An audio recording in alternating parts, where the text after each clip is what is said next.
evening, dear friends, guests, family, panelists. My name is Dr. Linda Bello, and I'm the chairperson of CamDocUK. Welcome to this, our 16th webinar of CamDocUK Talking with the Community. As you've seen from all our flyers, we're going to be talking about the foolproof strategy to lead a healthy life. A healthy life is a way of living that lowers the risk of being seriously ill or dying early. Not all illness and diseases are preventable, but however, a large proportion of deaths, particularly those from heart disease and cancer, can be avoided. I'm sure we've all heard of the proverb, health is wealth. Our health is our greatest wealth and asset. A healthy body gives you the strength and the energy that help you to achieve better results in every aspect of your life. Being able to sleep at night, walk without pain, eat and enjoy food is directly linked to our happiness. So we have 3 fantastic speakers lined up today. They're all very, very passionate about this topic. And it's my honor and my pleasure to have them here today. We have broken the topics down in a way that I hope you will find very informative. So our first speaker, you can see her. She's got Eat a Rainbow over her. You'll see her in a minute. Her name is Dr. Phyllis Nafty. Dr. Nafty is the author of the highly acclaimed book titled Reset Your Body and Mind with Afrofusion Weight Loss and Lifestyle. One amongst of several testimonials on Amazon just speaks volume about the impact the book has had on a reader's life, particularly for West Africans seeking lifestyle changes, weight loss, and more. She has a personal experience of a sustained weight loss through healthy nutrition and exercise. She went from a size 18 to a size 10 and has maintained this for 30 years. She has taught obesity management as a senior lecturer at De Montfort University in Leicester for over 6 years. She has a certificate of lifestyle medicine and is the founder of Afrofusion Weight Loss and Lifestyle, and also a healthy living coach. So prepare to be inspired, educated, and empowered as Dr. Nafty shares her expertise and insights and secrets to how she's achieved this healthy and fulfilling life. She will be talking about optimizing nutrient intake for better health. So without further ado, I invite you to give a warm welcome, virtual welcome, to Dr. Nafty. And before Dr. Nafty starts, may I just ask you to complete the poll while she gets her presentation ready. Dr. Nafty, over to you. And yes, so there's our poll. If you don't mind completing them, and Dr. Nafty will take us through some of the answers or take us through what your results show.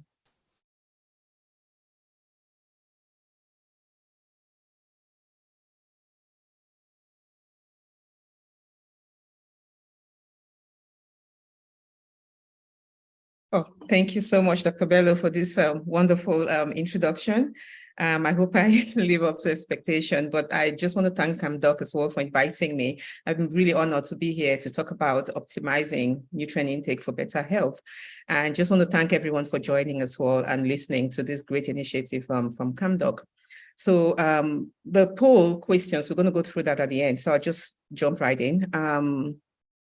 While you proceed to take the poll. Is that okay? I'm not sure what the format is usually, so I'll jump in. Okay, clock is ticking. I've got 10 minutes to try to, talk as much as possible about this topic that lies really, really close to my heart. I'm very passionate about this, so I hope I can get that done in no time. Okay, let's see. Don't know what's happening. Trying to move to the next slide. Okay, there.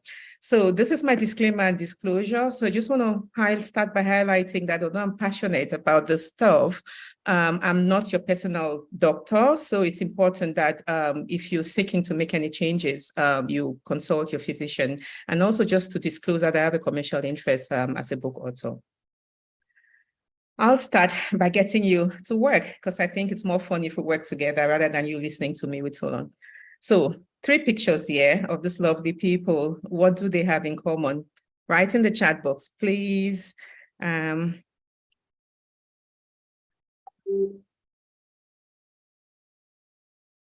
Anyone? Any takers? So what do you think they have in common? Shall I see if there's anything in the chat? Okay, yeah. Monique said fitness. Kila Black says they're Black Africans. Kariba says exercise. Okay, Monique says they're all Black. Yeah, flat bellies, right? Flat bellies.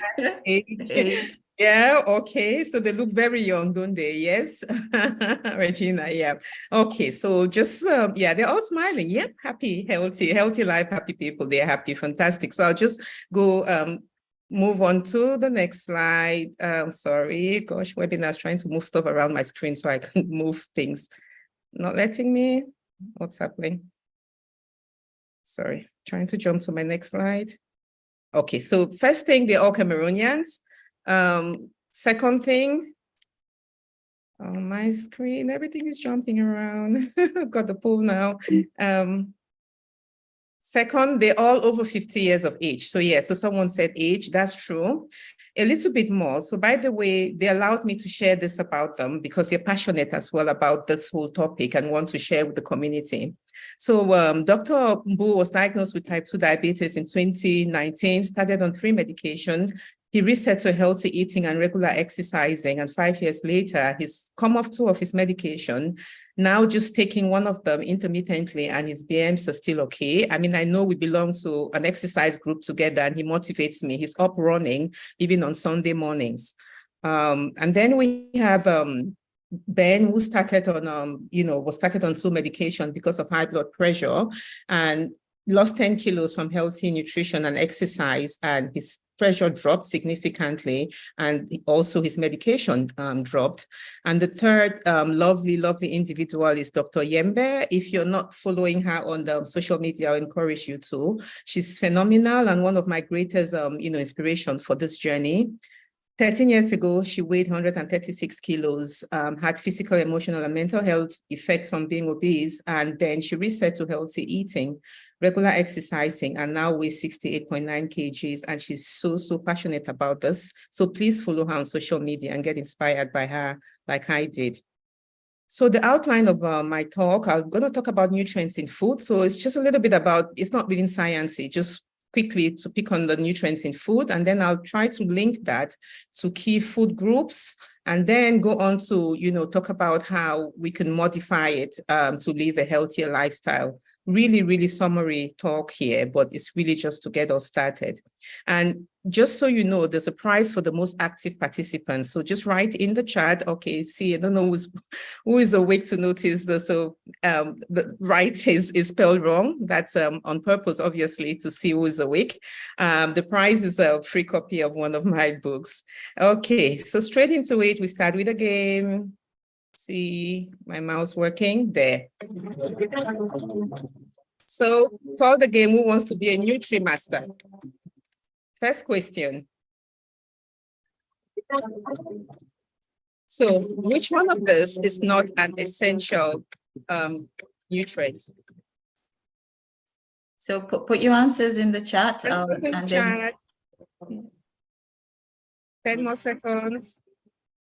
At the moment, Olive and Kariba have answered. Keep going. Okay, good. So the answer is glucose. That is not an essential nutrient. Moving on. Okay, Kila has got it. All right, sorry, my mouse is glitching for some reason. Okay, so we'll just talk about essential nutrients really quickly. So the first one, there's 7 of them. First one is carbohydrates. Second one is protein. Third one is fats and lipids. Sorry, moving my mouse. And the fourth one, is fiber. And these four together is what we refer to as macronutrients. So when you hear macros all the time, a lot of people get confused and think this is some biggie. It's really just macronutrients. These are the four. And then carrying on, we have minerals, we have vitamins, and we have water, which are your sort of micronutrients. Some references would have water as a macro, but some has it as as micro, but you get the gist. So again, these are the 7 essential nutrients which we need to live a healthy lifestyle. So we're going to move on to the second question. So true or false, all carbohydrates are bad for you? 10 seconds, quickly in the chat. Is this true or false? So should we all go on Atkins diet or whatever and stop eating carbs? Are all carbs bad for you? We've got a lot of people answering this one, Phyllis. Okay, right. I'm interested in the answer. I can't see the chat. Are you able to read them out for me, Lily? There's a lot of falses. Zola said false, Nane said false, Maureen says false, Randall says false, Ashley says false, Aisha says false, Nico says false. Yeah, many false, many. I don't think I've seen a true yet. It's all false. Okay, I think I lost you for a minute. Sorry about that. Can you hear me? Yes, we can hear you. If you don't mind resharing your screen again, because we're back to... Yeah, okay. So I think it's taking us to the right place. Fantastic. Okay, so carbohydrates, can you see? Yes, we can see. Okay, so carbohydrates are the main fuel source, or should be the good ones anyway. So the answer was false, obviously, because you're converted to glucose post digestion, which the body needs. There are 4 different types, which we'll go through. The good carbs provide your key nutrients, and ideally should be 55% of your diet. And they tend to be complex and of moderate or low glycemic index.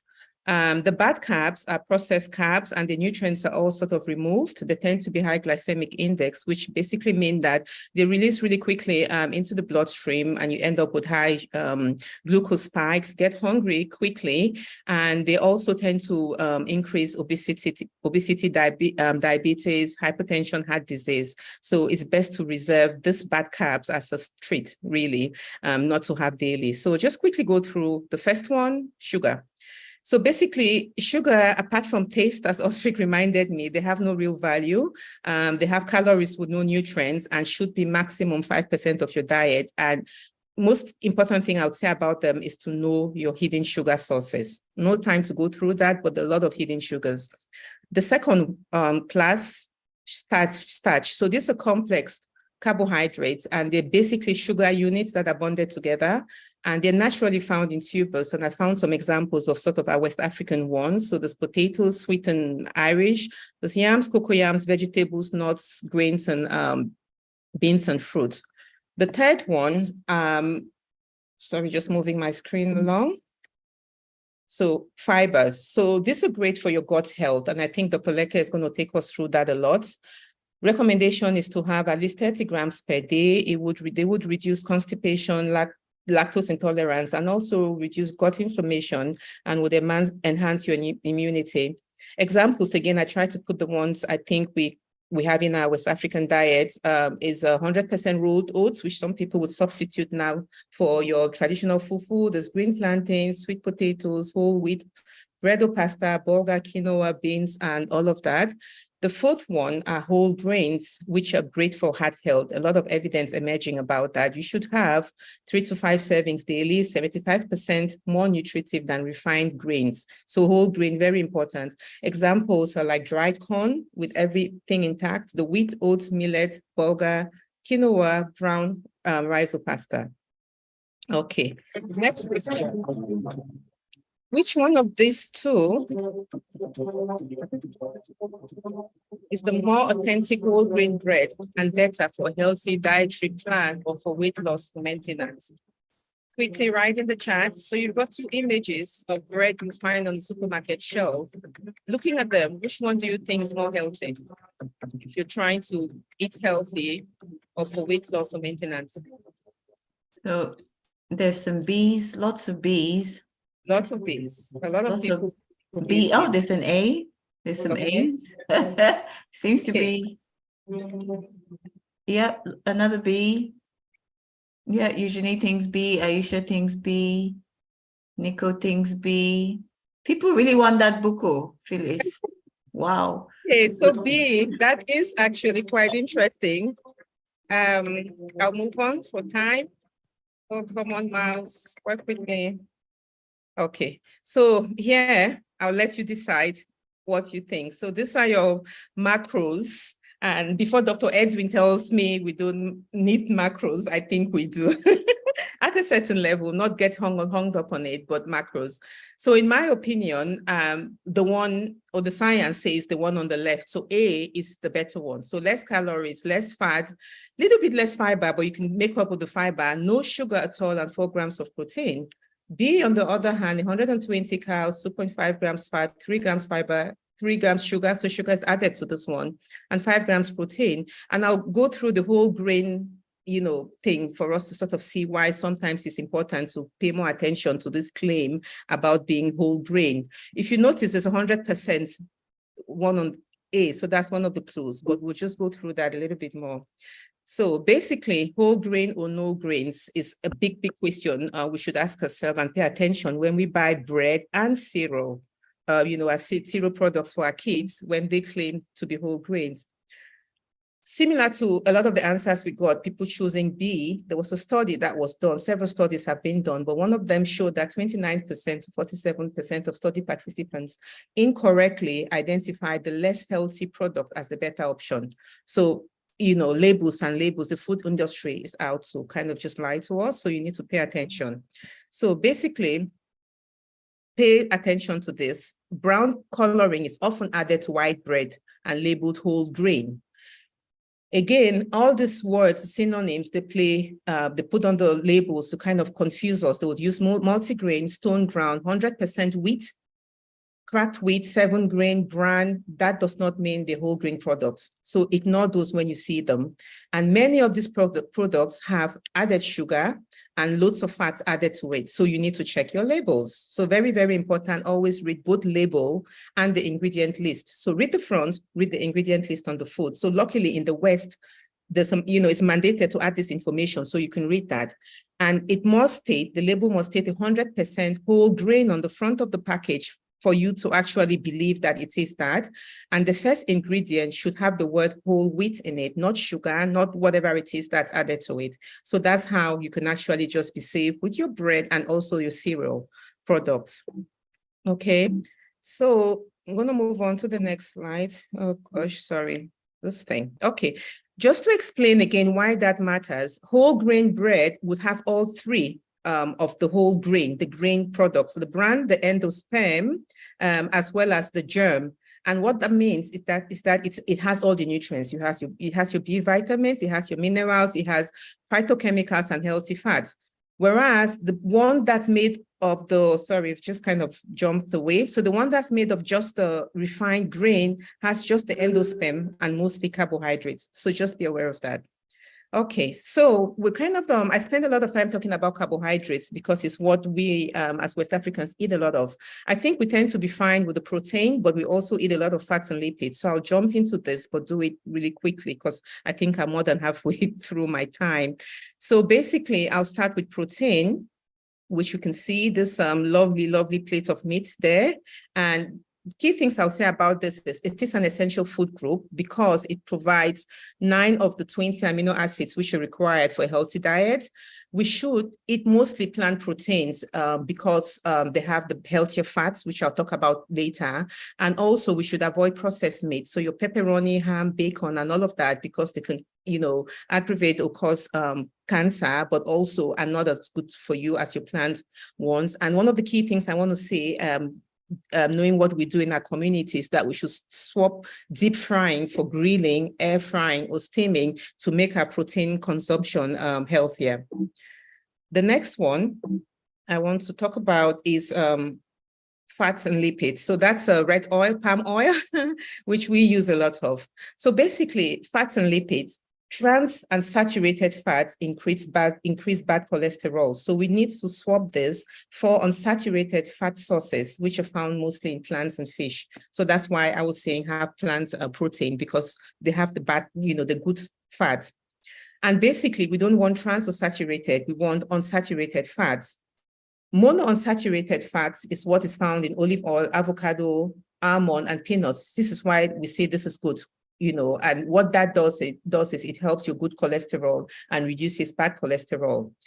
Polyunsaturated fats, which is your omega-3 and omega-6, reduce your bad cholesterol. And these are found in oily fish, which is why you're recommended to eat oily fish at least 2 portions a week, and one of them should be your mackerel, salmon, and sardines and all that. And swap, for example, margarine has a lot of trans fats, so swap your margarine, stop using margarine, and also stop using vegetable oil that is hydrogenated oil. A lot of vegetable oil we use in cooking has a lot of trans in it, so you can use olive oil, sunflower oil, or peanut oil, but not hydrogenated.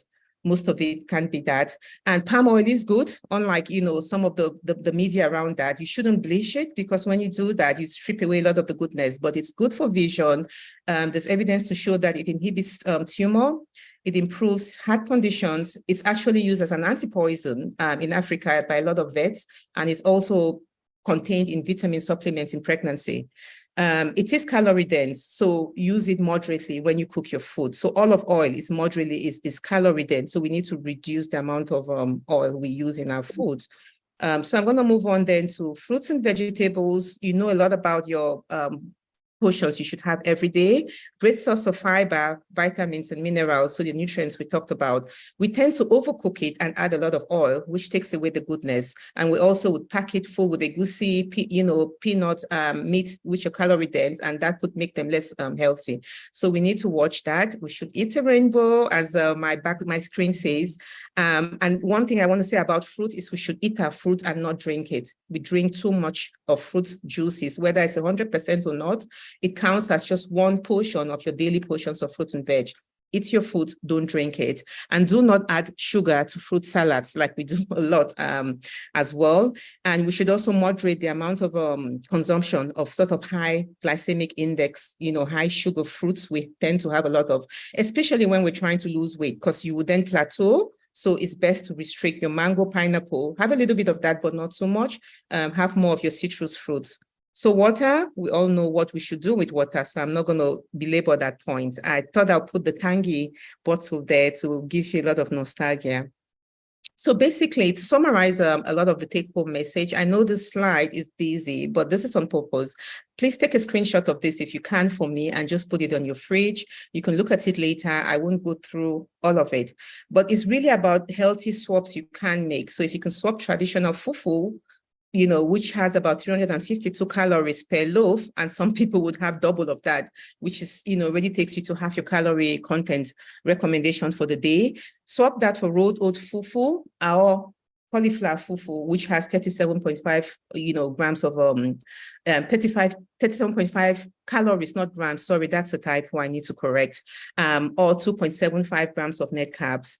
Swap all sorts of carbs and ultra processed snacks for healthy ones, stated on the slide, and swap your calorific drinks, including alcohol and all your juices, for water. So if you go to a party, instead of where you would maybe drink 3 bottles of Fanta, maybe have 1 bottle of Fanta and have the rest as water. Stop deep frying, stop mindless snacking, or if you're snacking, snack on vegetables. Stop your sugary drinks, stop using store-bought sauces. They have a lot of salt. I didn't have time to go through some of the things we need to do to improve our salt intake, but salt is also a big thing we consume too much of. So if you use the store-bought sauces, they have added sugar and lots of salt. Stock cubes as well, too much salt in them. It's best to make your own, and and the recipes that I can help you with. Ultra-processed foods, please stop eating those Dr. Lukong will talk about that a little bit more. Reduce your cooking oil. This example I have here, just to illustrate, a lot of Cameroonians will cook with minimum. I used to do that. My mom still does that, so we fight about that. 1 pot of ndole for 6 people, she will use 1 cup of oil, minimum. That has about 1,900 calories. Now, if you divide it, for each portion will be 318 calories just from the oil. So I've got her to reduce, and I reduce as well, the cooking oil to 2 tablespoons, which gives us 238 calories. So 1 portion gives you 39 calories. So again, multiply that by a lot of things. Reduce your carbs, we've talked about that already, and skipping to the start is happier to start things than to stop things. Start reading food labels. Very, very important to read your food labels. Know your sugar synonyms. So glucose, dextrose, maple syrup, honey, all of those things are similar to sugar in the realm of healthy eating. Honey has some healthy nutrients as well, but if you're trying to lose weight, then you still need to moderate it because it's still similar to sugar. Use healthy recipes. Do your meal prepping to help you. Mimic the healthy eating plate, which I have on my background for each meal, and take at least, commit at the end of this to take 2 actions to minimize temptation, or, to change. But plan ahead when you go to social gatherings or when you're on trips so you can minimize temptation. So take your healthy snacks with you, just be more intentional, eat before you go. Okay, so that almost takes us to the end of my presentation. But before I leave you, I'm going to just have you to read this and reflect on this. There's this guy called Michael Pollan, and he has these really, really good recommendations about what we should think about, and mostly about processed food. What he says is, if it came from a plant, eat it. If it was made in a plant, don't. So in a plant, as in food industry, food manufacturing plants, any food that is made in a plant, don't eat it, right? Because it contains a lot of additives. Right. So remember, the agenda of the food plant or the food industry is to make money. Is your agenda to make money for them or to feed your family healthy food? So ask yourself that each time you eat processed food, you're giving the money, but are you feeding your family healthier food? The other thing, this is Maya Adams who said this: if bacteria know not to eat the food due to added chemicals. So if you think about it, all these preserved foods is in your fridge, it won't rot for 1 or 2 weeks. It's because the bacteria don't want to eat it. So they know that it's bad for them. Do you want to eat that? And do you want to feed that to your family? So think about that. And avoid eating foods that your great-grandmother wouldn't recognize. So chances are, if they can't recognize it, it was made in a plant. Okay, so final take-home message for me is the real killers are not heart disease, cancer, and so on, but rather the environment, behaviors, and nutrition factors. So basically, you are what you eat. So it's important to take that seriously. So again, from the poll, just look at the results. So the first question was, do you eat a minimum of 5 portions of vegetables and fruit every day? So most people said yes, amazing. 61% said no, please. That should be your first action. If you're one of those who said no, you need to eat your 5 portions of vegetables and fruits every day. The second one, do you avoid or restrict consumption of ultra-processed foods? And again, majority say yes, which is good, and minority say no. So we're doing good on that one. But if you do eat processed foods, please rethink it and make that your one action. The third one, do you drink minimum 4 glasses of water a day? Again, I can't see the answer. I don't know if you can help me, Linda, to read that out. For some reason, I can't see the no problem. You just need to scroll down. So what was the question? Number 3? Yeah. All right. So, I'm good now. I can see it. Do you drink? See it? Yeah. Okay. So most people do. Amazing one. So that's not one of the key ones. Do you avoid frying onions and pouring over your ndole or beans like we do, or make your arrow very oily? And most people say yes, they avoid that, but 46% still do that. Please do think about the oil macros I told you and reduce that. Do you avoid bleaching your palm oil? Most people don't do that anymore. Bravo. Okay, so basically, what is your change you want to make? Almost there, and just want to finish with a few thank yous. So I want to thank CamDoc first of all, for putting together this brilliant platform for us to share our thoughts and for the community to come together. Amazing. I was at the very first CamDoc meeting in Leicester girl, and it was just, I think, 10 doctors who came together at Dr. Konje's house, and now it's amazing to see how it's grown and the amazing job the CamDoc community is doing. It's just really kudos to you guys. You're fantastic. Doing this stuff for the community. So thank you for this. And next, I just want to thank Cameroon, for the amazing food we have. So look at this. This was stolen off Instagram, by the way, it's not mine. But we have such amazing food. We just need to learn how to cook this well. So I just want to, thank Cameroon for blessing us with that cuisine. I want to thank my Afrofusion community and team, especially Mrs. Kila Konje for her support with a lot of things. So I don't know, we wouldn't be here without her and the rest of the community. So thank you also very much. And want to thank all of you on this webinar who are paying attention, giving us time to listen to this, and also thanking even those who are falling asleep. So I'm going to move on. These are the references. Please write your questions in the chat box, in the Q&A rather, and we'll come to them later. So thank you all for listening to me, and thank you. I'll stop now. Brilliant, brilliant, brilliant. Thank you, Dr. Nafti. It's been a very, very interesting talk, very nicely interactive as well. We'll have to find out who the winner was for your Who Wants to Be a Millionaire type quiz. I think the winner will probably be the people that answered the first questions that were out of the mark, because people caught on a bit too late. But yes, I just like to ask a few questions. There's one question in the Q&A for the moment. But, as you said, Cameroon has got lots and lots and lots of different foods, and we're like, make the dole this way, make it that way, Surely sometimes, is it okay, when they say, everything in moderation, right? So if I want my ndole with some oil after, with lots of prawns on it, if I don't eat it, if I don't make my ndole like that every time, it's fine. You're on mute, Dr. Nafti. You're on mute, Dr. Nafti. Absolutely, yes. So everything in moderation, even moderation itself. So this is not about making us all go militant, but think about how often you consume this. If it's once a week at a party, absolutely, I will eat my ndole and ero, no matter how it's made. But knowing that this is a once a week thing, not my everyday consumption. So yeah, very good point. Exactly. And also, the bread question was very, very tricky, because you can see how it was very easy not to know what the right bread was. I mean, they all look like it said whole grain on both of them. And you just, sometimes when you're shopping very quickly, you just go and you just pick whichever one, or you might pick the brand, or because it's a brand that So what are your top tips for when you're in the supermarket that you can do it really, really quickly to just look, what is the main thing we're looking for in that brown bread? Is it the no sugar bit? What are the things we should be looking at? Top 3 ingredients on the label. So first, it should say 100% on the front, whole grain on the front, and then label first thing should be the whole grain, 100% whole grain wheat should be the first one, because the first thing on your label is what's in it, the most volume of it. So that should be on the label, and they should be, ideally, sugar should not be one of the top 3.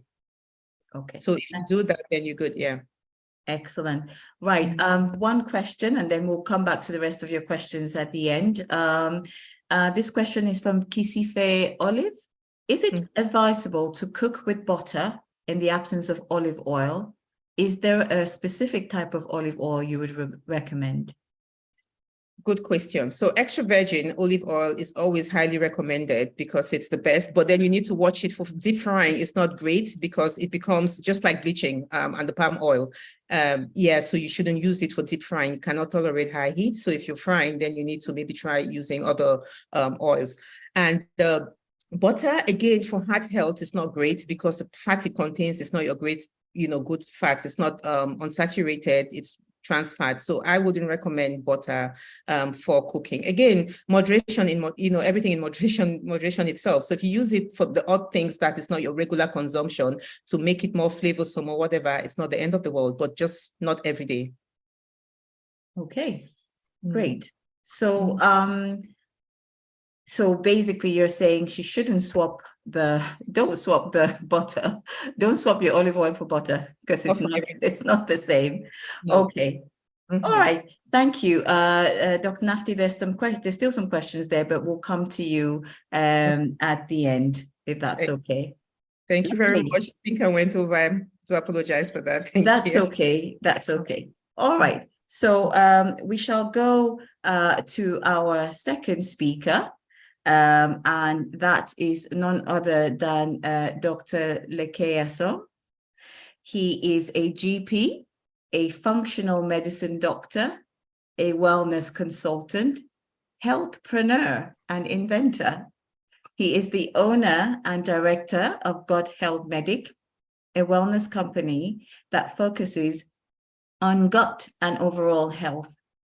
He is another author we've got today, and his book is called How to Stay Ahead of Your Doctor and Influence Your Health: Simple, Practical, and Effective Insider Tips to Utilize the Healthcare System to your advantage and stay healthy. His book has been described for one of his Amazon reviews as a must-read for anyone who lives in the UK. Finally, he is also a proud member of CamDocUK, having been a member since its inception, and he plays a very active role in our social committee. For those attending our gala next month, you will note that he's also going to be our MC. And if I were to write a report card for him, I would say that this guy, Dr. Asong, he's a real all-rounder. I'm still trying to find out what he can't do. Dr. Asong will be telling us how we can fix our gut for optimal health. And by gut, we mean the parts of the body that are involved with food intake from the time we put it in and from the time it comes out. So from top to bottom. So without further ado, let's give a warm virtual welcome to Dr. Lekeaso. Over to you. Great. Thank you, Linda. Just share my screen.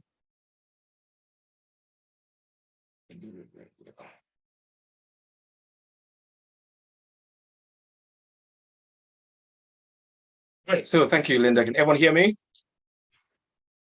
Okay, hope everyone is well. So my name is Leke, GP Functional Medicine Doctor.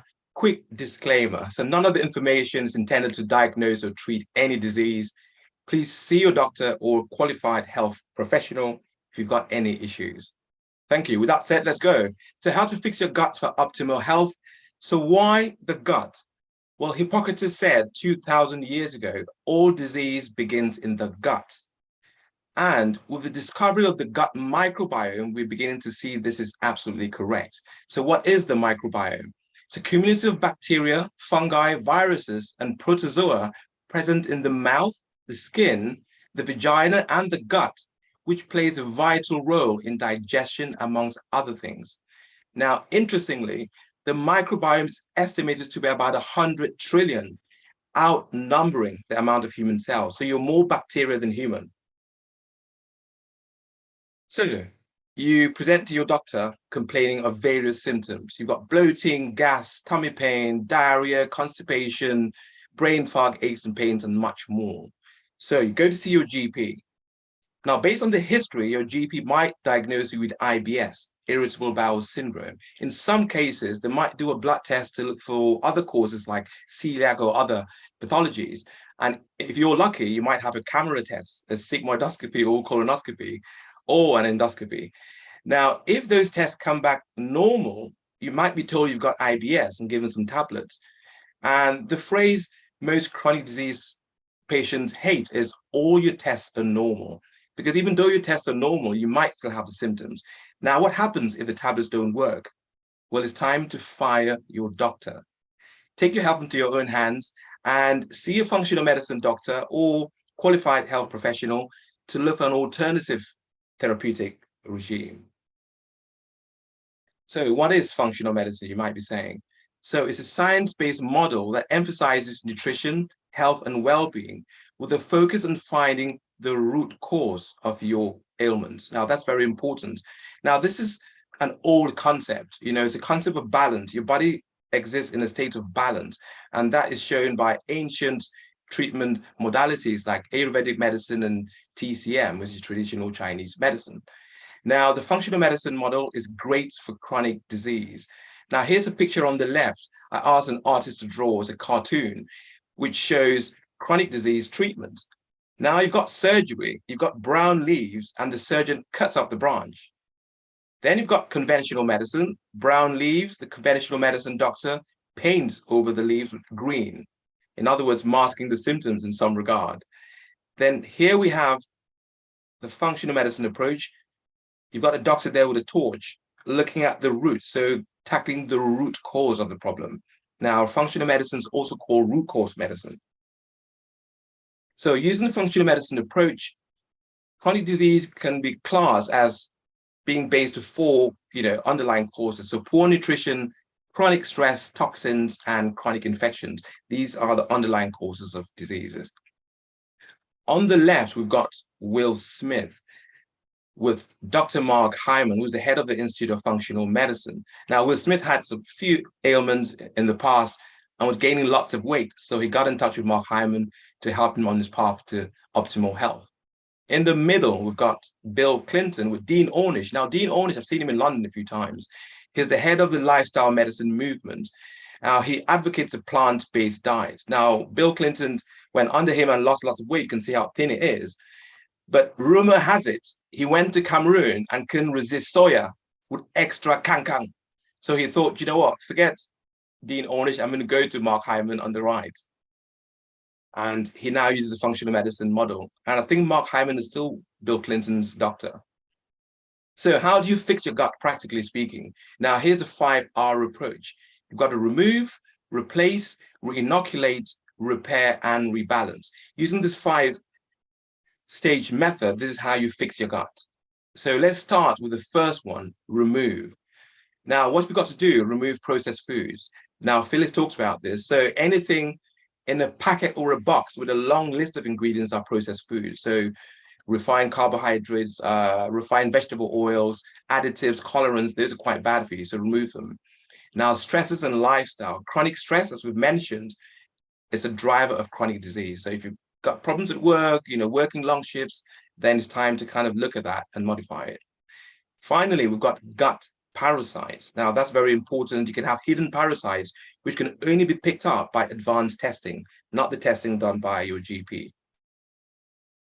After you've removed any harmful factors, it's time to replace. Now, you need digestive support. Now, all the factors we mentioned before, toxins, chronic stress, and things like that, can reduce certain things your body produces, like stomach acid, HCl, enzymes, proteases, lipases that help break down the food, and even bile salts produced by the liver and stored in the gallbladder. So you need to replace all of these.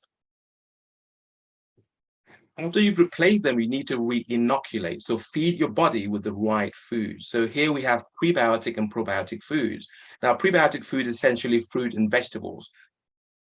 And probiotic foods are fermented foods. We'll talk about those later. And they also come in supplement form. Now, your gut bacteria use prebiotic foods, the fruit and vegetables, the fiber in them, to produce something called short-chain fatty acids. Now, short-chain fatty acids are the fuel for your gut cells. On the left, here are some probiotic or fermented foods. We have kefir here, which is kind of a yogurt type drink. We've got sauerkraut. These are fermented cabbages, and you've got pickled vegetables here. On the right, we've got fermented soybean from Japan. It's called natto. You can find all of these foods in specialized Asian shops, for example. But if you're thinking you don't like these foods, you might not like them, or you can't be bothered, I've got you. Cameroonian food. We've got miondo here. We can eat that. Absolutely fine. It's fermented food. And on the right, we've got pap. I got this from a blogger called Precious. I can't remember her second name. You should go check her out. She's got lots of great pictures of Cameroonian food. So we used to call pap and puff and beans in Cameroon BHB, beignet haricot bouilli. Well, beignet, you've got to cut that out. That's just fried processed food. You're going to gain lots of weight and bad for you. Haricot is okay, that's beans. And the bouilli, which is pap, absolutely fine. After you've past that stage, you need to repair your gut lining. All the factors we mentioned destroy the gut lining. You need the gut lining to absorb all your vitamins, minerals, and nutrients from your food.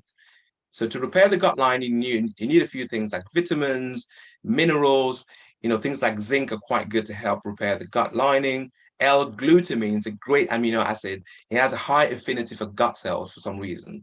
Antioxidants and fish oils, they help repair the gut lining as well. You can't eat fish, like remember, Phyllis mentioned, but it also come in the supplement fish oils.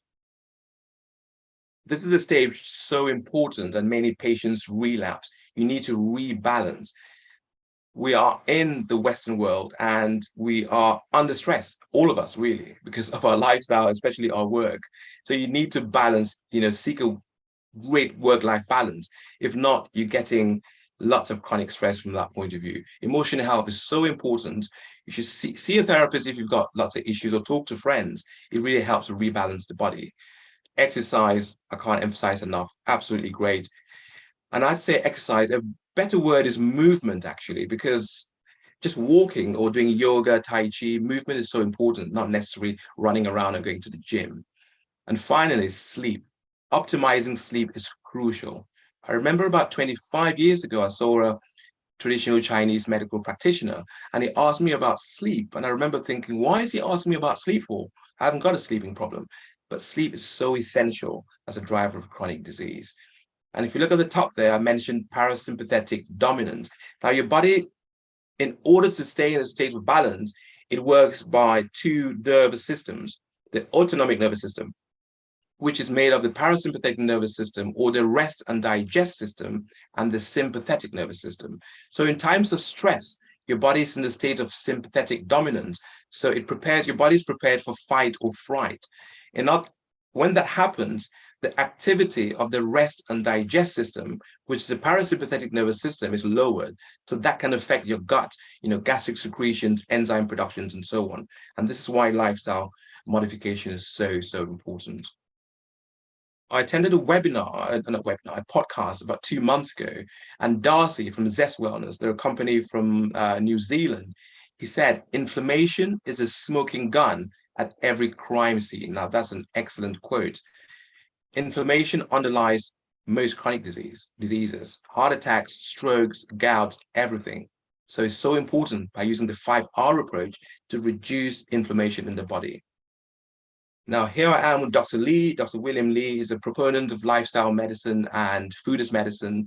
He's got a few books out. You can check him on Amazon. It was a Future of Medicine conference, which is great, attended by people all over Europe. Now, I like this slide. Now, these are the blue zones. I don't know if anyone has heard of them. These are regions where there's a higher than usual proportion of people who live longer than average and who are healthy. There are 5 blue zones. We've got one in America, surprisingly enough, Loma Linda in California, Costa Rica, Greece, Italy, and so on. And Japan. These are healthy zones. They're called blue zones. And I was talking with Phyllis, I think earlier today, and she believes we have blue zones in Africa. We just don't document our kind of history. So there might be blue zones somewhere in Africa. I believe that. Now, the previous slide was something real. Now, here's a fake Apple store in Wuhan in China. Anyone who knows me knows I'm fascinated by China. So forget fake phones. This is a fake Apple shop. The whole shop is fake. And I'd finalize by saying, I've got my book, which Linda mentioned, How to Stay Ahead of Your Doctor and Influence Your Health. This is mandatory reading, in my opinion, if you want to stay ahead of the curve, especially in the current NHS state. I've got a Facebook page called Gut Health Medic, and you can find me on Instagram and TikTok at Gut Health Medic. Thank you very much. Wonderful, wonderful, Dr. Asong. If I may ask you to stop sharing your screen when you get the moment. And for those who haven't been on Dr. Asong's social media pages, he's got some very brilliant videos of how to make food very, very quickly. And they're always accompanied by some nice music, and sometimes he actually dances. So Dr. Asong, that was really, really good, amazing. And one of the first things you said, fire your doctor. And I cried because, of course, as you know, I'm a GP. And to be fair, when a lot of my patients come in and tell me all of their symptoms, and I'm like, oh, your blood tests are fine, we're really sad. In one sense, we're happy that there's nothing seriously going on, but we're sad because we haven't found anything. So are you saying really that the fact that all the blood tests are fine doesn't mean that there's not some kind of inflammation going on, and that patients should be seeking other avenues as well for that, and whether their GPs can be referring them to someone like you who deals with functional medicine? Yeah, absolutely. In fact, most of my clients, well, all of my clients have seen GPs and have seen specialists. I'll give you an example. When I mentioned chronic infections, so a standard GP stool test is outdated. The tests we use in functional medicine are PCR based. They're the same kind of principle tests used in the COVID test. So we do a PCR test and we look at all the bacteria, all the viruses, all the fungi in the stool using PCR technology. So a GP might say your stool test is clear, but actually it's not, because they haven't got the advanced testing to do it, for example. Wonderful. And how does one find a because presumably, I know I'm a GP, I can't refer directly to you because, functional medicine doctors are not people we can refer to. So how does someone, obviously we know about you, but for other people that want to try other people, how do you get your doctor, or how do you get information about a good functional medicine clinician? So most patients would just find you online. They'll Google the symptoms. They're really desperate patients, so they'll look for other ways of how to get help, and then they stumble across functional medicine. Or you could just mention me to your GP without actually doing a formal referral. I've had a few referrals like that from London, where a doctor says, have a look at this guy and see what he says, for example. Or there's an Institute of Functional Medicine website as well. You can go there and search for kind of practitioners near you. So there are different ways. But most people with chronic disease are very good on research. So they'll go on YouTube, they'll go in all the forums, they'll go on Google, they just look because they're quite desperate. So they eventually find what they're looking for. Excellent, excellent. Also, another question that came to mind. I mean, we diagnose a lot of patients with IBS, and as you and I know, IBS is a diagnosis of exclusion. Are you saying that a lot of our patients that we say have got irritable bowel, it might also just be inflammation and, not re-inoculating and things like that? And are there some practical things that I, as a GP, if, for instance, someone didn't feel that they had the means, to see someone privately, what kind of useful tips can I be telling my patients to do? Is it just the hours, you had about, how many hours did you have? Were they 5? Yeah, 5 hours. Yeah, Yes, 5 hour yes, approach. yes, yeah. Yeah, so the first question, IBS is irritable bowel syndrome. So in plain English, you've got a poorly tummy, that is it. Your tummy is irritable, but it doesn't tell you what's causing the irritability. So IBS could be due to something called SIBO, which is small intestinal bacteria overgrowth. So in your small intestine, the amount of bacteria should be very low, should almost be sterile. But in some cases, when you've got IBS, bacteria migrate from the large intestine into the small intestine and causes fermentation, and that can cause lots of gut issues. So the underlying cause of IBS could be small intestinal bacterial overgrowth. So there are other causes. It could be even heavy metal accumulation in the body. It could be even just chronic stress causing the problem. So the second question was, I can't remember the second question. Second question was, if they can't afford to come and see anyone privately, what kind of What tips can can they I do? give them? Yes. Yeah, the 5R approach. So diet is so important. So cutting out processed foods is so crucial. I would say that that's the first thing you can do. And things like omega-3 fish oils, those you can easily buy that to reduce inflammation. Something as simple as vitamin C as well. It's an antioxidant, helps reduce inflammation. Those would be the baseline ones. Yeah. Anything else, you need to kind of really see someone to guide you. Yes, and if they don't like Miondo, and if they don't have access to Miondo and PAP, they can. What's your favorite? What other what probiotics do you recommend? Is there any? There's so many on the chemist. Are there any specific ones? Is it just the drinks, or do you like the Okay. tablets? Well, that's a good one. So it depends. So some of the yogurt drinks like the kefir, that actually makes symptoms worse in some people because it's got dairy. So Yeah. some people with IBS can't tolerate dairy.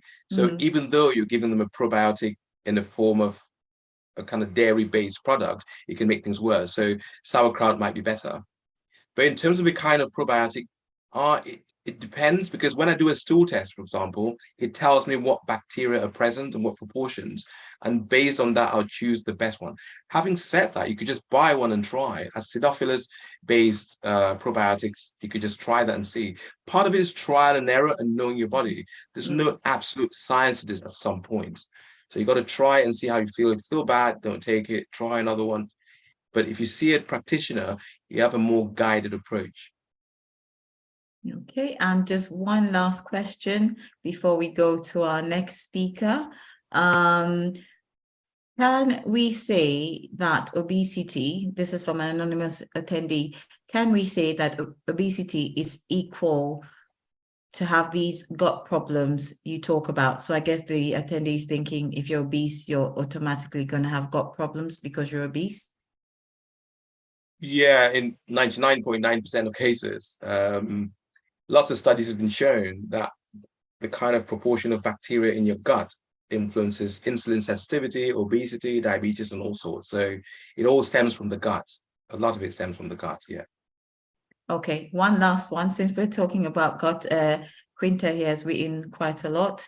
One, she wants to be able to know how to contact you. I think we'll share with her your Gut Health Medic page. Her daughter has a special need, so can't speak and cannot express herself, but we know she's been suffering from chronic constipation for a long time. We have used all the prescribed medication, none work. What would you advise? I think it's a bit difficult to give specific advice without knowing the full case. Yeah, it's a bit of a tough one. But if her constipation gets worse with fiber, it could be she has SIBO, because fiber would feed the bad bacteria and make things worse. But without knowing the full case, it's difficult to say. I think the Unfortunately. first thing she said was, and then at the bottom she says, "How does one contact you?" So Oh, contact me. probably Yeah, on my yes, website. You got the yes, website. Yeah, yes. Gut So Health Medic. Quinta, yeah, we'll send you Dr. Asong's details. Also, probably in her case, would probably be good to do a stool sample as well, isn't it? Might be helpful for her. Definitely. Yeah, Definitely. excellent. Thank you so much, Dr. Asong. Thank It you. was really, really brilliantly presented. So our final speaker, last but not least, is also another CamDoc member. His name is Dr. Edwin Lukong. Dr. Lukong is the acting program manager for Healthy Communities Together in Willenhall, Coventry. He graduated as a medical doctor from the People's Friendship University in Moscow, Russia, back in 2000. And he's worked in Cameroon for 1 year before going back there to the same university to specialize in public health. In 2004, he joined the Terence Higgins Trust, first as the HIV Service Development Coordinator in Coventry, before going to coordinate HIV prevention in the whole West Midlands, plus Nottingham, over a 10-year period. That's really amazing. He got engulfed in lifestyle medicine with a lot of online learning, attending training programs, and in the last two conferences, and attended the last two conferences that were organized by the British Society of Lifestyle Medicine in Edinburgh and London. Last year, he heard about this program that was trying to answer this question. Why is it that we've not been able to improve the health and well-being of people living in deprivation in this country? Willenhall in Coventry is one of such places, and Healthy Communities Together is a partnership between the King's Fund, NHS, the local council, and the charity sector.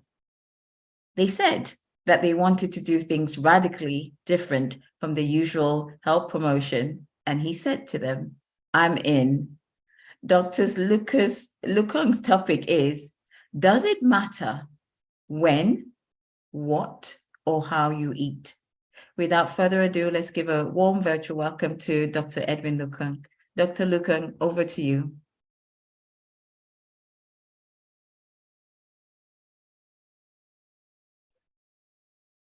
If you can unmute yourself.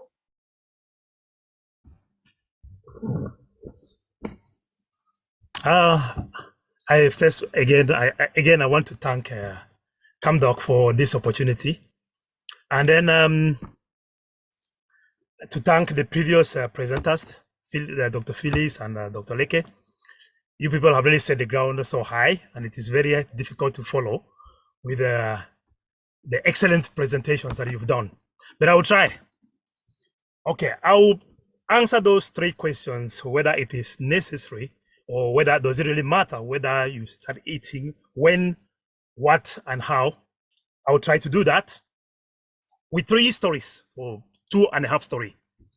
And the first one is at the end of 2021, just when COVID was finishing, I attended the Lifestyle Medicine Conference in Edinburgh, in Scotland.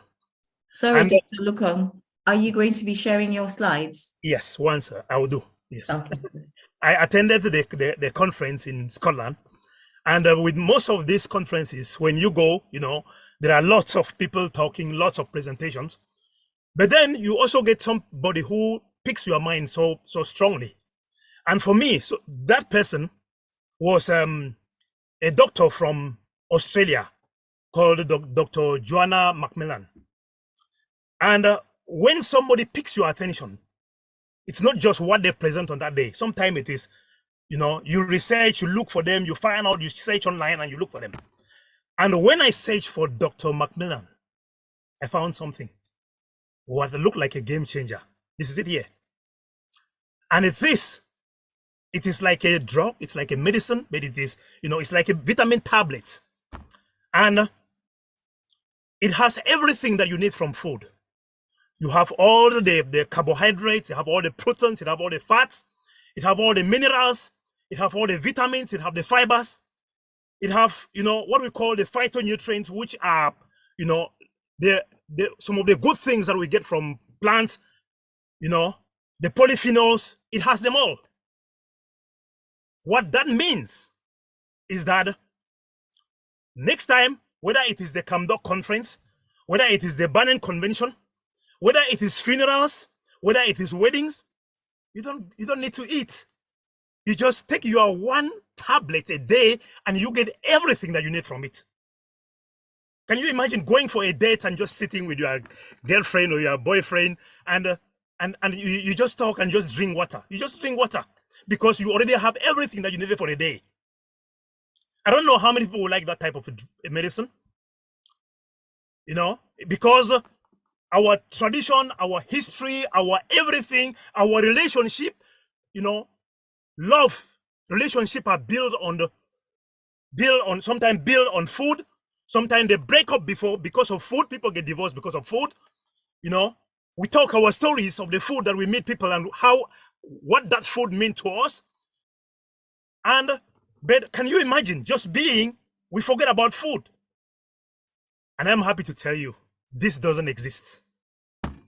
It doesn't exist. I am so happy it doesn't exist because it will destroy who we are.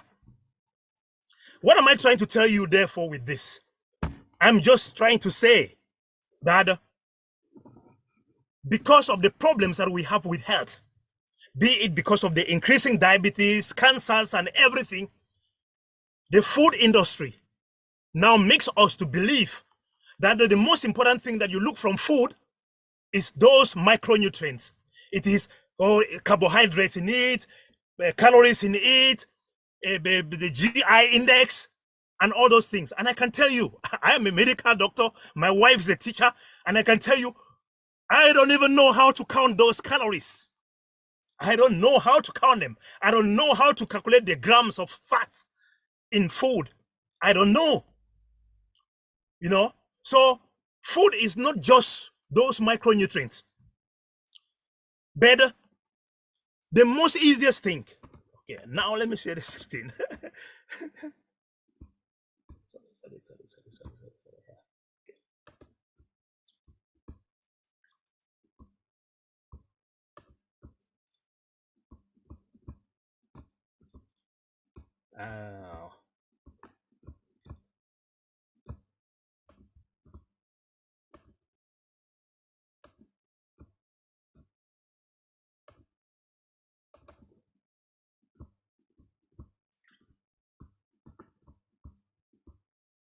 No, not this one. Yeah, this is why I don't like PowerPoint. The power goes to the machine. Yes, you'll be fine. You shared it already before. Okay. I can't find. This is the one.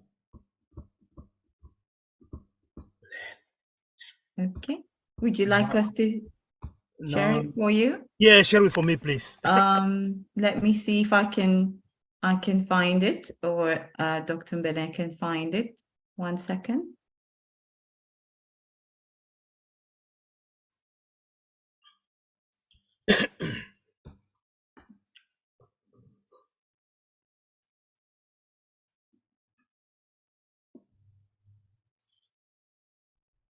Okay.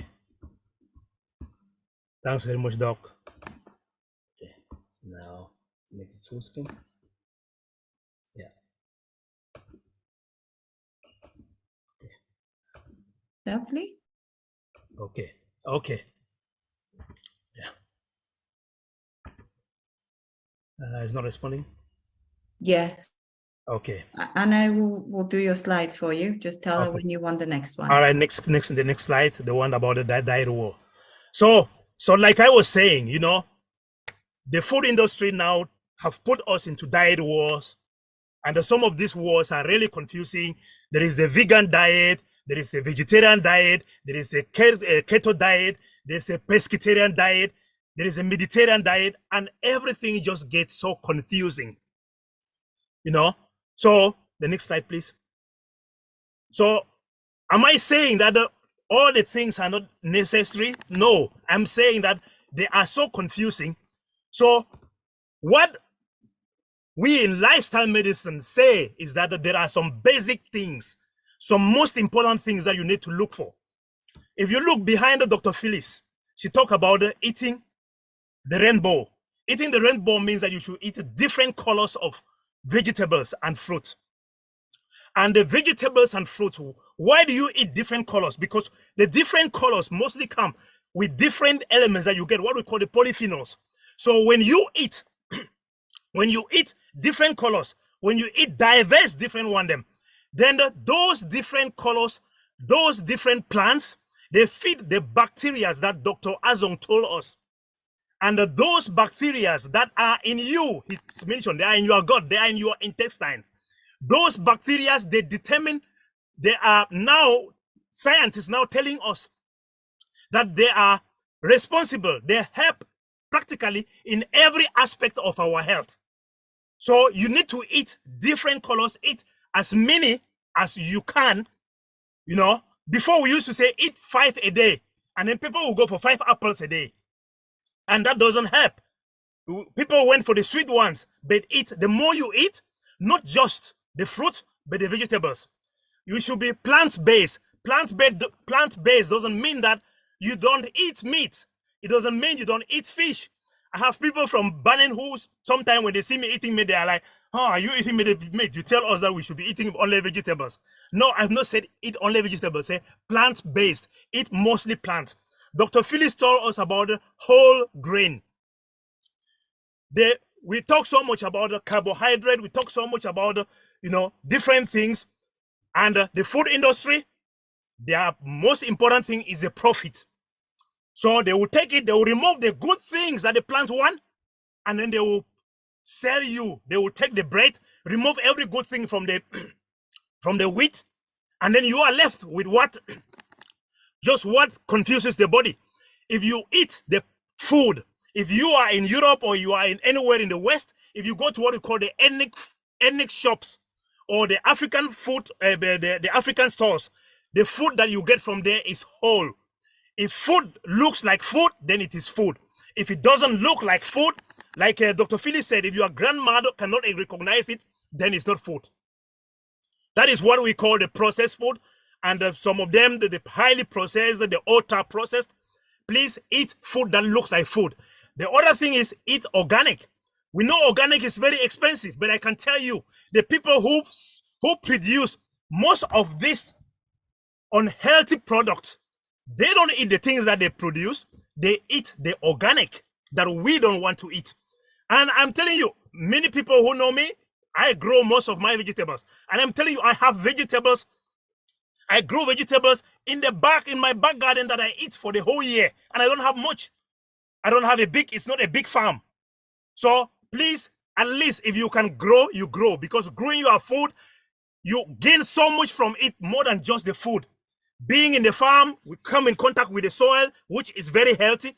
Plus, you also spend time outside. And it is exercise, which you do. You know, you don't have to wear some sports shoes and everything before you go jogging. That is the thing. But then now, for most of the people who are maybe back home, the biggest problem that we have is those fertilizers. I'm telling you, when you put the fertilizer, when it goes into the soil, it changes the plant because the plant absorbs it. And when the plant absorbs it, then you eat it. And when you eat it, then we get the problems that we have. You know, so it might tell you that they might tell you that you get a big harvest, but the big harvest, they don't tell you the impact of health in that big harvest that you have. So if you eat multicolored, mostly plant, whole grain, organic, and then if you are buying products from the shop, you should look. If there are more than 5 things in it written there as the ingredients that you don't know, then it's not for you. If you don't recognize those ingredients, then it's not for you. The best thing is to cook your own food. That is the best thing. That is, next slide, please. Yeah. So the other thing now is when we eat. And I remember, doesn't matter when we eat. And I'll tell you the story. When I first came into this country, my wife took me to her parents. And her dad, Mr. Pinto, a very lovely man, a very friendly man, he was so happy to see me, and he was so happy to show me to his friends. So he took me to his pub, local pub, which is like a bar back in Cameroon. And, when he said, "Oh, Edwin, get a drink," I said, "Can I get something sweet?" Everybody was looking at me, Back in Cameroon, I know when my friends, they offer me a drink, and I said, "Give me something sweet." Many of them even abused me because they said that is not a drink. So I felt uncomfortable with that, but there was something else that I felt embarrassed about. I felt not just uncomfortable, but very embarrassed. I couldn't keep my eyes open. I was feeling sleepy. I was struggling to keep my eyes open. I was feeling tired. I was feeling weak. And I'm thinking, what is wrong with me? I'm thinking, what did I eat? What did I eat in the plane? What was it that is making me feel like this? I started feeling it when we were still when we were still in the car. And it was later on that I learned of something called jet lag. I had come from Moscow to England, and the time zones are different, which means that the environment there is very different from the environment here. One of the things I didn't learn in school was that our body coordinates, with the environment in which we live. And it is because I changed from that environment, from one time zone to the other time zone, that my body was telling me, I don't recognize where you are. Because your body has something like a clock, a central clock that coordinates every aspect of your body. It coordinates, it controls your blood, it controls your heart, it controls your liver, it controls right down to the cells that you have in your body, everything, and coordinates them to fit them with the environment in which we are. And when you remove that, when you move from that environment, it is like, the jet lag. Jet lag is like how do they call it? When like when you drink in the night and you spend too much time late, like hangover, So it feels like hangover. Hangover is actually called social jet lag, And that is because your body coordinates. Your body have a central clock. Your body knows when it is 6 o'clock in the morning. It knows when it is 12 o'clock in the afternoon, and it knows when it is 6 o'clock in the evening. And it is because of those coordination that your body, when the time reaches for you to sleep, your body programs you to sleep. And when the time reaches for you to wake up, sometimes you don't even need an alarm clock because your body wakes you up. And it is in the same way, when it is time for you to eat, your body tells you it is time for it. And the things that control that clock, the master things that control that clock, are sunlight and food. They are sunlight and food. And when you are more of, when you eat at the wrong time, you confuse your body. You confuse your body. Your body is thinking, now is the time to, you confuse your body. You might not feel the jet lag. You might not feel the hangover that I said I felt. But, your body is all those changes are happening. And slowly, it is micro things that happen. And sooner or later, they catch up with you.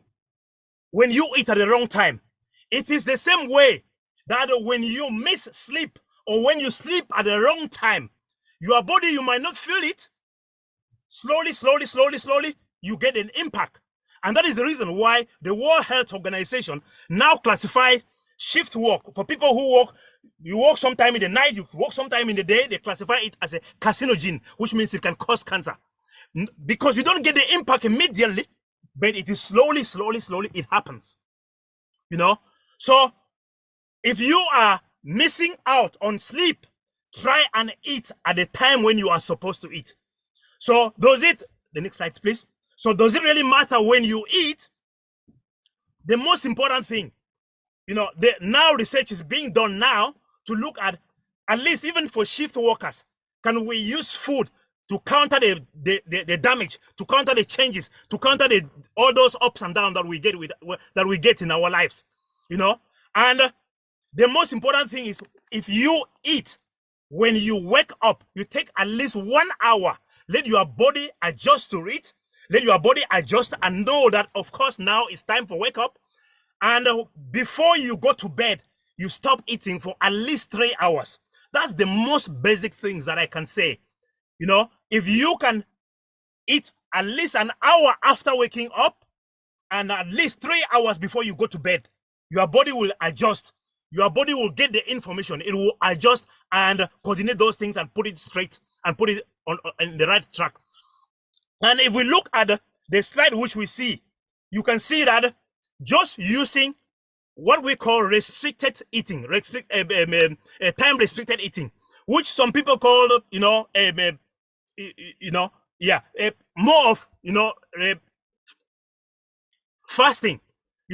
If you are obese and you are eating junk food, but you are restricting the time when you eat, you will still remain obese, but you will be fit.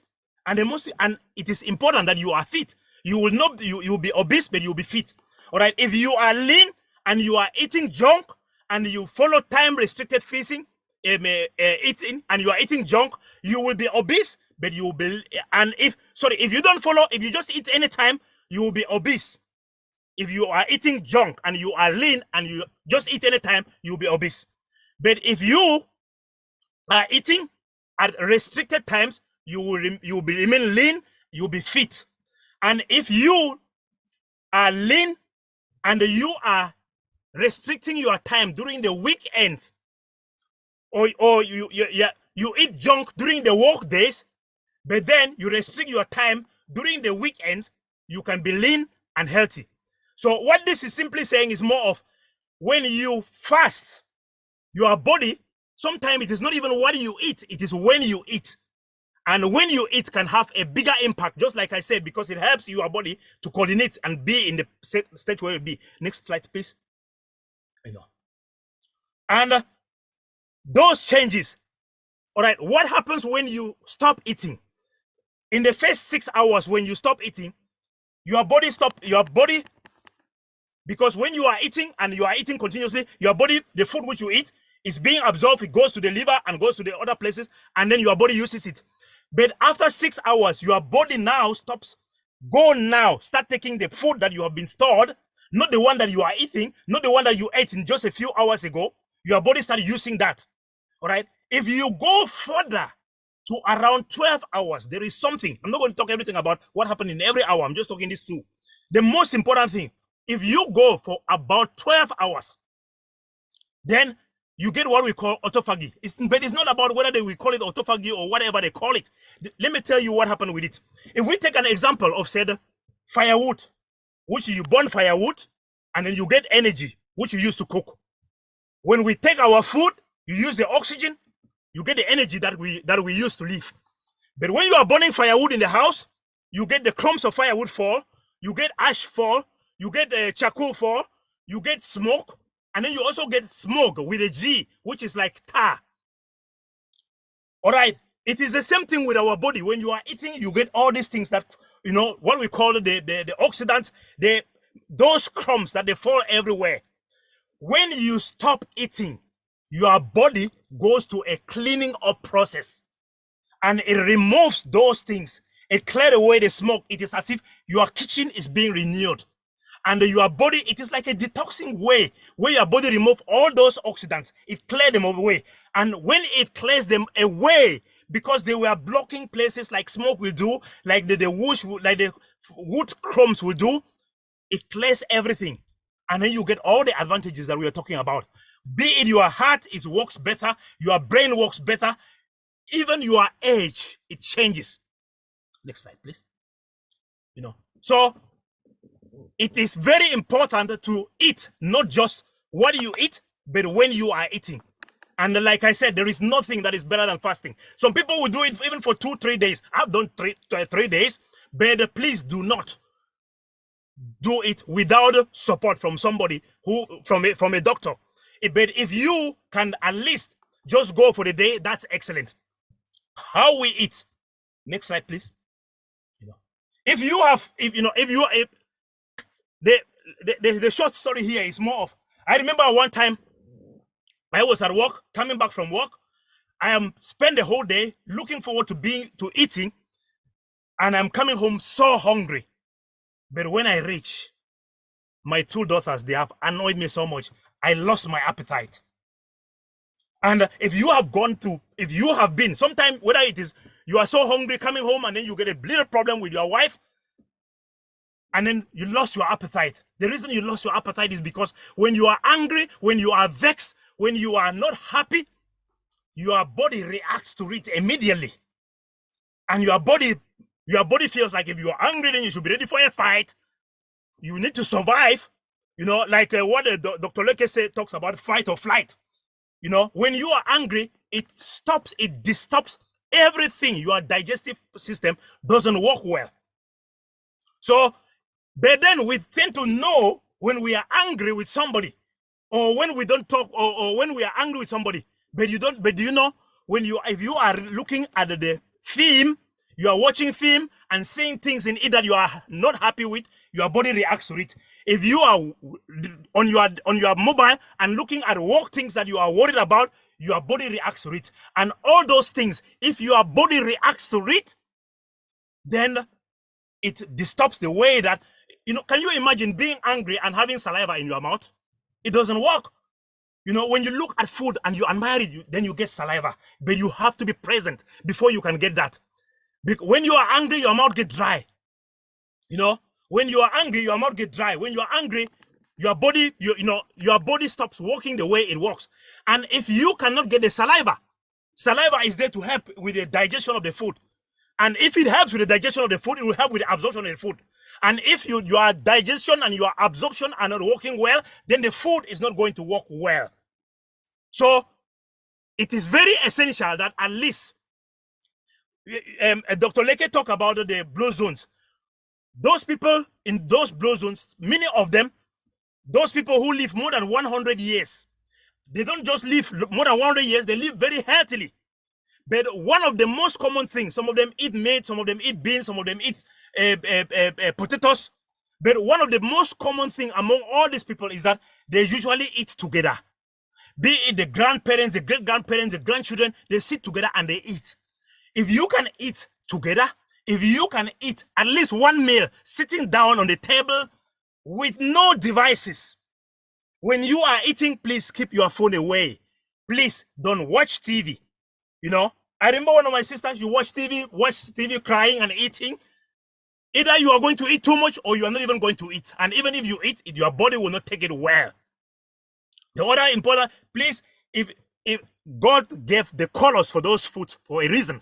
If you can look, if you are eating, you look at the colors, you look at the taste. Now we eat food and you finish and somebody asks you, how was the salt? And they're looking at you, was there salt in it? You know, because we are eating and we are not present. Somebody asks you, how was the Maggi in it? How was the flavor? Did you taste this in it? No. But please, if you connect with your food, the food will be digested well. And of course, the food will be absorbed well. And then the body will work with it well. Also drinks at least 8 glasses of water.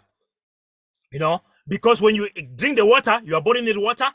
And of course, when you drink the water, sometimes it helps you with how much you eat.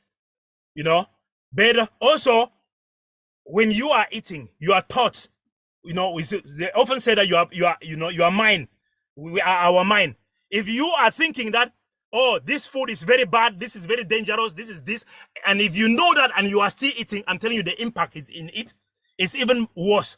You know, there is a Dr. Julia Crumb of Stanford University who did a study more of, you know, give the same milkshake, tell some people that there is fat in this, there is sugar in it, there is this, so many negative things in it, and they ate, and their blood sugar went high, their cholesterol went high. She brought the same people again the next day, tell them, no sugar, no calories, no everything. This is the most perfect drink you can drink. They drink, and their blood sugar is down. You know, Dr. Julia Crumb of Stanford University. She's done so much. And why? That is just more of what you are thinking about the food. If you think it is bad for you, please avoid it. Thank you very much, though.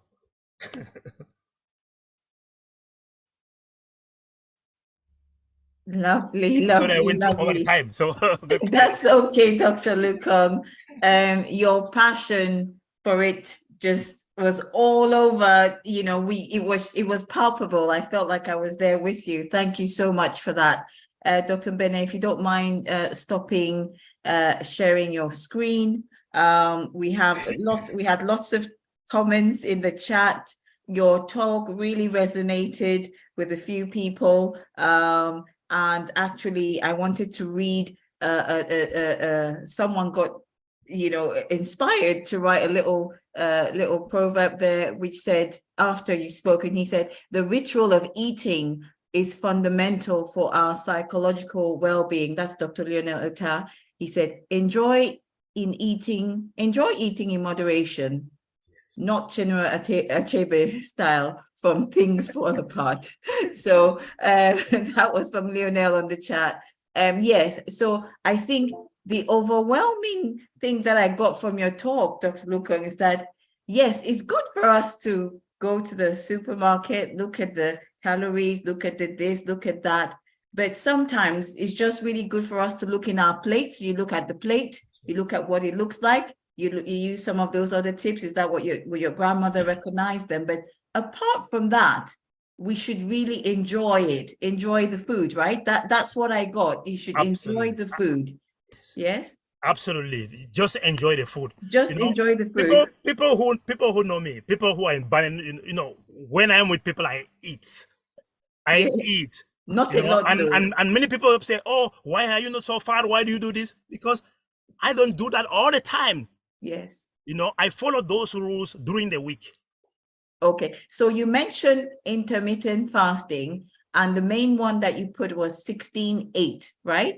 Yes. Right. So that's when you have a 16-hour fasting and like an 8-hour window. Yes. For which you eat. Absolutely. And actually, from one of your diagrams, it looked like if you had a cheeky little burger there, not all the time, then that wouldn't be so bad, right? Than eating that burger perhaps out of your, you know, eating it at 11 p.m. at night before you went to bed, right?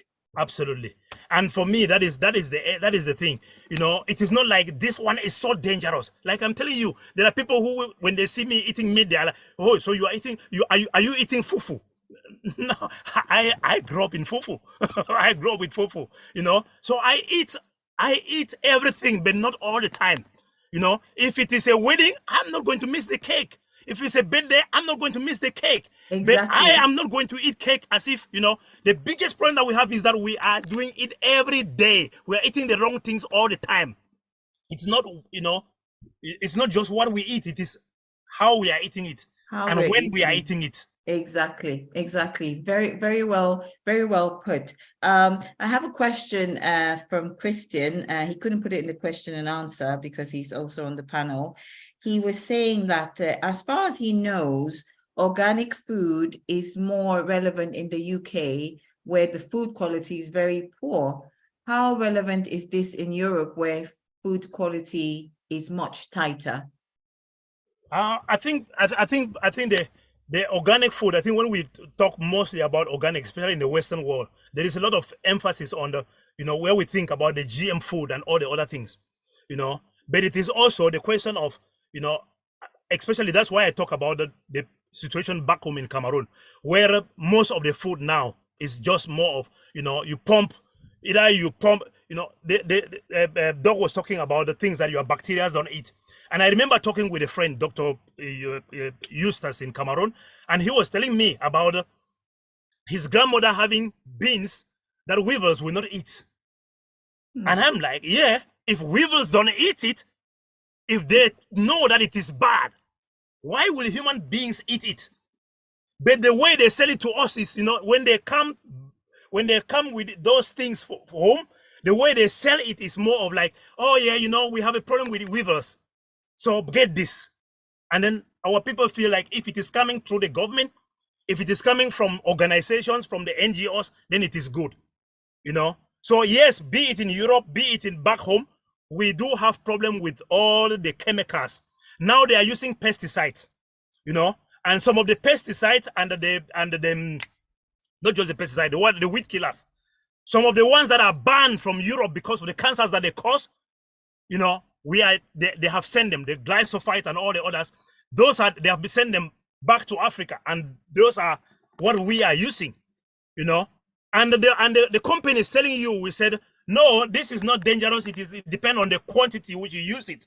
And they will tell you, if you follow instructions, if you wear it this way, if you are in contact with this, if you spray it this way and not this way, which people don't know, So it is those chemicals. When I talk about more of eating organic, it is, please avoid those chemicals. And is there a way of finding out? So you just really, if you can grow your own food, it's nice. I know some people that grow a lot of their vegetables and things like that, but in the shop, and actually with cost of living crisis as it is, it's very tricky, isn't it? Because you're saying really, when you go in the supermarket, look for the organic things, right? The supermarkets, they tell you which one is organic and which one is not organic. Yeah. But the problem we have is the organic is a little bit expensive. Yes. The financial cost is expensive. Yeah. But you know what is even more expensive? The health cost of what is not of the one that they sell to you cheap. Yeah. And the thing is that when you eat the organic, right? If you take corn that is organic and you eat one, you feel full. If you take the one that is not organic, you have to eat something like 3 or 4 before you feel full. And that is what, we look at the quantity, but we fail to look at the quality. And not just the quantity, the quality, the health quality. When you eat, does it make you full? It's like jama and all these vegetables. When you eat the jama that have been used, that have been grown with fertilizer, some people will eat it and the next day they get diarrhea. Their body rejects it, Yeah. And we all know we avoid it because we get an immediate effect. But we don't think that immediate effect, you also get a long-term effect when you use from the corn. Exactly. We've got a few more questions for you, Dr. Lukong, just 1 or 2 before we go to our other panelists who have some other questions pending. One anonymous attendee, probably a doctor. Dr. Lukong, does that mean that doctors, especially who skip lunches or have no protected mealtime, are in big trouble with their health? I think it is more about being aware of what you need to be doing. Because there are some people who skip lunches, and that skipping lunches, for me, most of the thing which people talk about the fasting is, oh, how am I going to do it? You know, I'm going to get hungry. If you are skipping lunch and you are having dinner, that's you are doing the fasting which we are talking about. You know, Yeah. So long as you're not eating some Snickers. as long as you're not eating Snickers, you know, and even if you eat Snickers just once in a while, but we tend to do it easier, Yeah. you know. So with the fasting, for me, it's more of, if you can do, you just push your time, you push your time, you push your time. You will see that for most people, now we get a good number of people who just eat, they skip the breakfast, they skip the lunch, and they eat just one meal a day. Yeah. And that is fine. Dr. Lukon, from another anonymous attendee, do you have a lifestyle program that one can sign on to? I know our two other panelists do, but do you have one, and will these be personalized? I'm thinking about starting one, but at the moment, I do give things, I do things like videos on my Facebook page, and then there is the We Install Give Back page, which I talked to you about. In the We Install Give Back page, I do videos in Pidgin. Excellent. You know? Yeah, May we have a link to those? some I do some even in Lamso. If you go on Google, you will see diabetes in Lamso. You will get it there. Yeah. We would like to have some of those links as well. Obviously, Dr. Asong and Dr. Nafti have also got some pages where we can follow them. I follow them both on Instagram and all their page. So really, between the three of these doctors, there should be someone who you would like to follow, because you can't say it's embarras de choix. So just pick one, and you'll be able to really get some useful tips. Excellent. So I'd like to just go back to Dr. Nafti. There was a question from Aisha, who left about 20 minutes ago. She went to watch a movie. She said, "Brilliant, Phyllis, so important. I really struggle at African functions because Maggi contains MSG. This triggers my migraines. It is now possible to buy organics. Is it now possible to buy organic stock or make it?" The answer is yes, it is possible to buy. I've seen it in Sainsbury's and I think Marks and Spencer's, but I would say anything, make it yourself, because then you know what's in it and it's really easy to make it. I have I'll just share the screen because I think there's another question about it and where you can get it. So my book has got recipes. So chapter 10, I have a meal prep section that's kind of meant to help you with a lot of recipes. And actually, strangely enough, the first recipe, the first two recipes are recipes to make your own stock. You can either make vegetarian one or beef or chicken stock. So, and there's a whole list of why it's beneficial to do that. But you can get it in the supermarket. So that's the answer for that. But I think just make your own and freeze it and use from that. It's really, really easy to do that. Lovely. And is there any literature on African healthy eating? Is that what your book talks about? It is. That's what you've just answered. Yes. Mm-hmm. Lovely. Excellent. And you were answering Tila's question on how one can find the list of nutrients in our African and Cameroonian foods. Can you just share that with all of us? How can we find the list of nutrients in our African and Cameroonian foods? Again, I struggled to put it all together, and that was one of the drivers for the book I put, because you're trying to, when you go on fitness, is it myfitness.com? When I checked some of the information about the nutrient information, some of it was wrong. So when I worked it out myself, so my background, again, I'm a pharmacist, so I'm a bit of a nerd with numbers. So I work those things out. So my recipes, I work it all out. And I realized a lot of the things out there were not accurate. So I work all of it, a lot of the recipes again in my book, and I took a lot of time and the team helped me with that. I put together loads and loads of tables with information about African food. So plantains, yams, bobolo, you name it. I made sure I had it all covered in the book, and the things that are missing, we're working on it to put on the website. So again, I think it's chapter 9 in the book has got that. So if you get the book and you want to see, refer to chapter 9 in the book. There's several pages of African foods and their nutrients.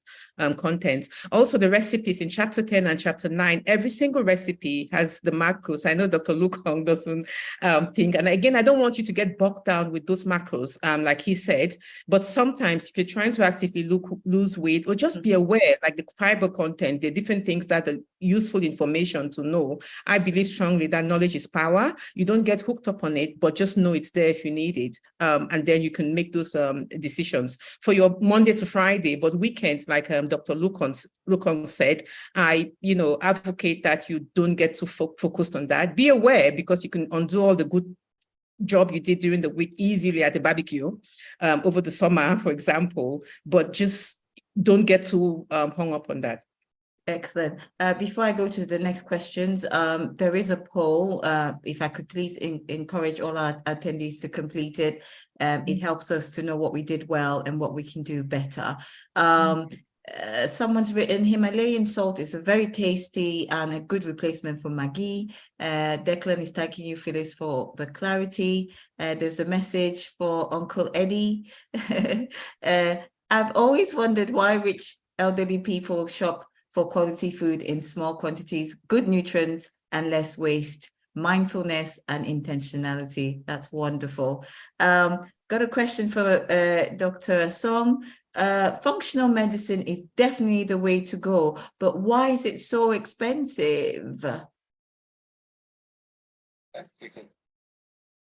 I think because patients who come to see a functional medicine are extremely complicated. Remember, they've seen a GP for multiple years. They've seen various consultants, neurologists, musculoskeletal guys, rheumatologists, and all specialties. And then we're like the final call.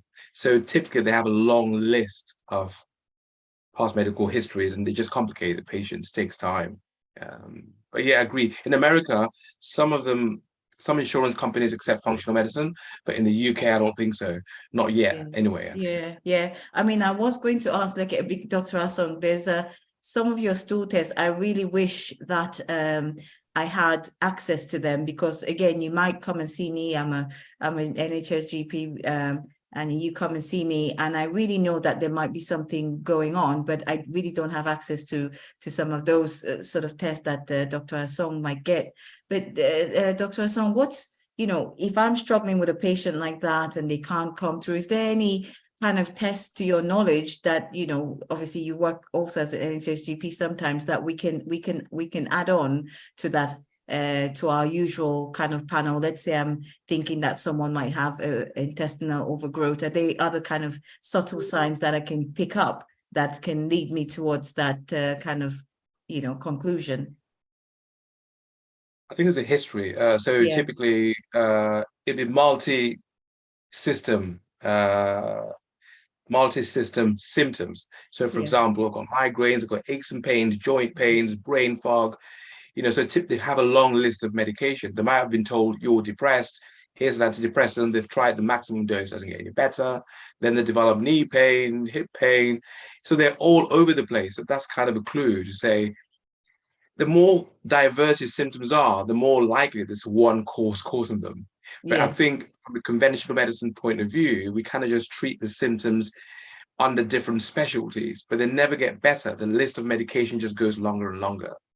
So multifactorial type symptoms, especially with kind of gut symptoms, then it's time to think there might be like a SIBO going on, or even candida, parasites, for example. I had a client who, I think for 20 years, they had gut symptoms, and looking at the history, they'd gone to Thailand in the gap year, and they had all sorts of tests. Everything was negative. I did a stool test and found Cryptosporidium in the stool test, and that was a problem, but no one ever found it. It took 30 years. So these are, so functional medicine is quite advanced in that point of view. Just a quick thing to reply to the MSG question someone asked. No, KNOWORR, they do stock cubes and they haven't got any MSG. And there's a company called Vogel, they're from Switzerland, they do stock cubes and herbs. There's one called Herbamare, and they're all organic herbs. So you can use them like stock cubes. All organic herbs by a company called Vogel. So that's another thing. And in terms of salt, there's a kind of salt I use called Redmond salt. It's from America, and it's got salt as well as trace minerals. Remember, the salt we have on the table is processed salt, but this Redmond salt has got all the micronutrients and the trace minerals in them. So yeah. That's amazing. Could you please put that in the chat for us, Dr. Asong? That's really, really helpful. We've got a few organic themes going on. Question from James. What is the definition of organic? Organic food, also known as ecological or biological food, refers to food and beverages that are produced using methods that adhere to the standards of organic farming. These standards may differ across the globe, making it challenging to fully grasp their meaning. A question and a statement. I don't know if any of the panelists want to respond to that. Was the question organic? And so what is the definition of organic? Basically, organic food means that it's an ecological or biological food, which refers to food and beverages that are produced using methods that adhere to the standards of organic farming. However, these standards may differ across the globe, making it challenging to fully grasp the meaning.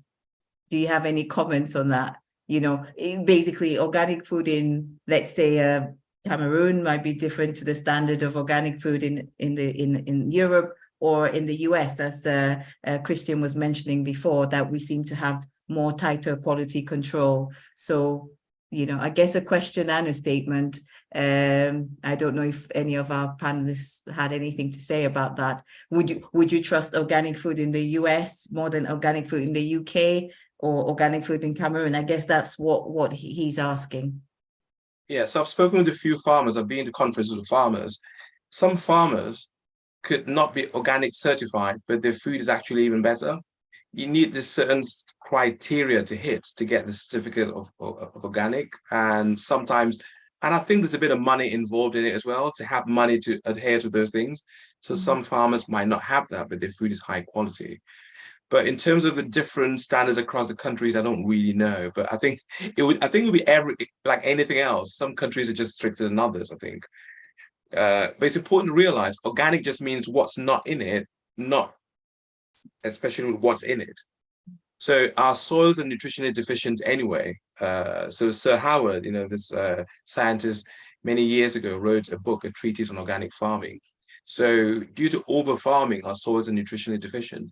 And actually, people might be surprised that some of the vegetables and fruits you find in the supermarket are not grown in the soil at all. They're grown in water, you know, and added nutrients called hydroponics.